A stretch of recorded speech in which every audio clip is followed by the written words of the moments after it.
নমস্কার বন্ধুরা, BA food কিচেনে সবাইকে স্বাগত। আজকে বানাবো ধাবা স্টাইল আলু মটর রেসিপি। এই আলু মটরের রেসিপি ভাত, রুটি যে কোনোর সাথেই একেবারে জাস্ট জমে যাবে। এই রেসিপিটা পুরো দেখার অনুরোধ রইল। এখানে আমি নিয়েছি গোটা গরম মশলা নিয়েছি, এলাচ, দারচিনি, লবঙ্গ আর গোলমরিচের। আর নিয়েছি এখানে দুটো বড় সাইজের টমেটো। আর নিয়েছি এখানে আদা কুচি। এবারে আমি মিক্সির জারে এগুলোকে সব দিয়ে ভালো করে একটা ফাইন পেস্ট বানিয়ে নেব। এখানে জল দিয়ে পেস্টটা বানিয়ে নিয়েছি। একেবারে ফাইন পেস্ট করে নিতে হবে এটাকে ভালো করে। তারপর এখানে একটা বাটি নিয়েছি। এর মধ্যে নিয়ে নিচ্ছি আমি 1 চামচ হলুদের গুঁড়ো, 1 চামচ লঙ্কার গুঁড়ো, 1 চামচ দিয়েছি এখানে ধনের গুঁড়ো, 1.5 চামচ ধনের গুঁড়ো দিয়েছি এখানে আমি। এবারে জল দিয়ে এটাকে মিশিয়ে নেব। তো আমি এখানে জিরে গুঁড়োটা দিতে ভুলে গিয়েছিলাম, তাই আমি এখানে 1/2 চামচ ভাজা জিরের গুঁড়ো এখানে আমি দিয়ে ভালো করে মশলাটাকে এখানে মিশিয়ে সাইডে রেখে দেব কিছুক্ষণের জন্য। এবার আমি কড়া বসিয়ে দিয়েছি। গ্যাসের ফ্লেমটা এখানে মিডিয়াম রেখেছি। এবারে দিয়ে দিচ্ছি এর মধ্যে সাদা তেল। আমি এখানে 2 চামচ সাদা তেল দিয়েছি। আর দিয়ে দিচ্ছি এখানে 1 চামচ ঘি। আপনারা চাইলে পুরো রান্নাটাই কিন্তু ঘিয়ে করতে পারেন। তো ঘিয়ে করলে টেস্টটা কিন্তু আরও খুব ভালো হয়। তো আমি এখানে তেল আর ঘিটা মিশিয়েই নিয়েছি। তেলটা ভালো করে গরম হলে এবারে দিয়ে দিচ্ছি এখানে একটা তেজপাতা আর 2টো শুকনো লঙ্কা।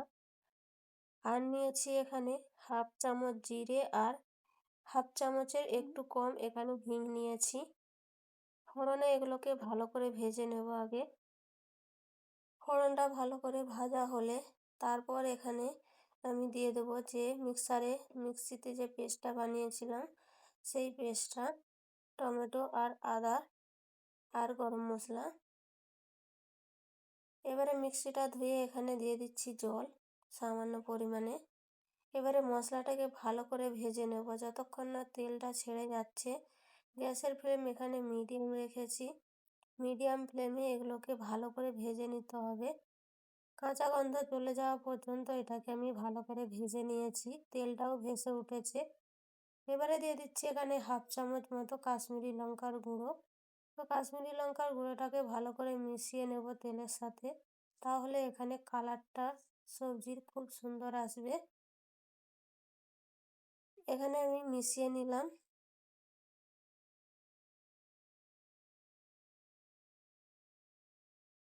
মিশিয়ে নিয়ে এবারে দিয়ে দিচ্ছি আমি এখানে যে মশলাটা বাটিতে গুলিয়ে রেখেছিলাম সেই মশলা। আর দিয়ে দেবো এখানে বাটিটা ধুয়ে জল। এখানে একটু বেশি পরিমাণে জলটা দিয়েই আমি মশলাটাকে ভালো করে কষিয়ে নেব, যাতে এখানেই মশলার কাঁচা গন্ধ ভালো করে চলে যায় আর মশলাটা ভালোভাবে কষানো হয়ে যায়। মশলাটা ভালো করে এখানে আমি কষিয়ে নিয়েছি। জলটা প্রায় শুকিয়ে গেছে আর তেলটাও উপরে ভেসে উঠেছে। আমার এবার কষানো হয়ে গেছে। এবারে আমি দিয়ে দিচ্ছি এখানে মটর। কাঁচা মটর আমি দিয়ে দিলাম 1 বাটি। আর দিয়ে দেবো এখানে আমি স্বাদ মতো লবণ। লবণটা আমি একেবারেই দিয়ে দিয়েছি পুরো রান্নার জন্য।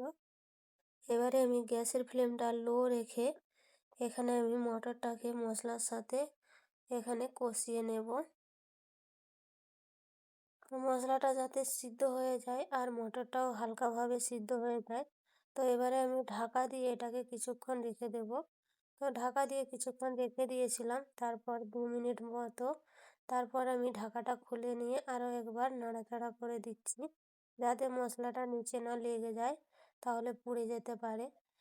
তো আমি 5 থেকে 6 মিনিট মতো এখানে আমি মশলাটাকে ভালো করে কষিয়ে নিয়েছি আর মটরগুলোও ভালো করে এখানে আমি সিদ্ধ করে নিয়েছি। তো মশলাটাও ভালো করে তেল ছেড়ে দিয়েছে আর সব কিছুই কিন্তু সিদ্ধ হয়ে গেছে। এবারে আমি দিয়ে দিচ্ছি এখানে সিদ্ধ করে রাখা আলু। আলুগুলোকে একটু এভাবে ভেঙে ভেঙে আমি এখানে দিয়ে দিচ্ছি। আপনারা চাইলে আলুগুলো ভেজেও এখানে ব্যবহার করতে পারেন। এবারে দিয়ে দিচ্ছি এখানে গরম জল। ঝোলটা খুব বেশি পরিমাণে রাখবো না, তাই অল্প করেই এখানে জল দিয়েছি।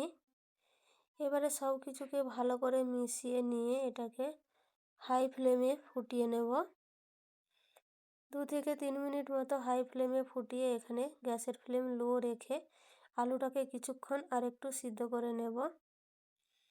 তো আলুটা কিছুক্ষণ সিদ্ধ করে নিয়েছি, ঝোলটা গাঢ় গাঢ় হয়ে গেছে। এবারে আমি এর মধ্যে দিয়ে দিচ্ছি এখানে কসুরি মেথি, আর দিয়ে দেবো এখানে আমচুর পাউডার 1/2 চামচ। আমচুর পাউডার না থাকলে আপনারা নাও দিতে পারেন, তবে থাকলে অবশ্যই দেবেন। এই সবজিটা একটু টক টক ভালো লাগে, তার জন্য আমি এখানে আমচুর পাউডারটা দিয়েছি। ধাবায় কিন্তু আমচুর পাউডার ব্যবহার করা হয়। এবারে সব কিছুকে ভালো করে এখানে আমি একবার মিশিয়ে নিয়ে আরও 2 মিনিট মতো এটাকে রান্না করে নেব। 2 মিনিট পর আমি দিয়ে দিচ্ছি এখানে ধনেপাতা কুচি। ধনেপাতাটা দিয়েও আরও কিছুক্ষণ একটু নাড়াচাড়া করে নিয়ে আরও 1 মিনিট মতো আমি এটাকে রান্না করে নেব। তারপর আমি এখানে গ্যাসের ফ্লেমটা বন্ধ করে দেব। তো আজকের রেসিপিটা কেমন হয়েছে অবশ্যই জানাবেন কমেন্ট করে। ভালো লাগলে একটা লাইক করে দেবেন। আর নতুন বন্ধু হয়ে থাকলে চ্যানেলটাকে সাবস্ক্রাইব করে আমার পাশে থাকবেন। আর যেসব বন্ধুরা আমার ভিডিও দেখে সুন্দর সুন্দর কমেন্ট করে তাদের জন্য অসংখ্য অসংখ্য ধন্যবাদ রইল।